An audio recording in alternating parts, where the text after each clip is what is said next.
nouvelle campagne qui commencera vendredi à 18 h, puisque nous aurons enfin la liste des vrais prétendants à l'Élysée, sans doute une dizaine.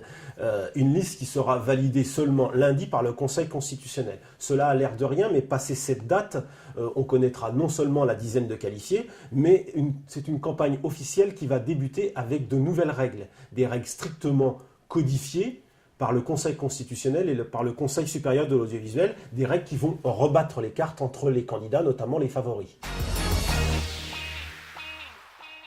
D'abord, on va moins les voir à la télévision et à la radio. Je veux parler de Nicolas Sarkozy et François Hollande, qui depuis le début de l'année partagent le haut de l'affiche, mais qu'on va moins voir à partir du 20 mars. Pourquoi ? Parce que ces règles presque absurdes, ces règles d'égalité, de temps d'antenne et d'équité, vont aboutir à ce qu'il y ait moins de politique dans les journaux de 20 h, moins de politique dans les grandes émissions de politique, qu'on ne verra pratiquement plus, et je vous fiche mon billet qu'il n'y aura pas de débat entre la dizaine de qualifiés au premier tour, parce que ce débat sera impossible à organiser. Un exemple, 1 minute de François Hollande dans le journal de 20 h de TF1 est égale à 1 minute de Jacques Cheminade de Philippe Poutou dans le même journal de TF1. Conséquence, le journal de TF1 ne donnera plus la parole aux candidats.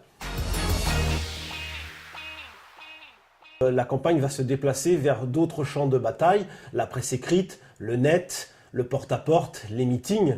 Et bien sûr, l'UMP et le PS ont déjà anticipé cette nouvelle campagne. À l'UMP, presque une dizaine de meetings sont prévus d'ici le premier tour. 30 millions de tracts et 2 millions d'affiches ont été imprimés. Mais l'équipe Sarkozy va devoir se battre pied à pied sur le terrain du numérique, où la gauche est pour l'instant largement en tête.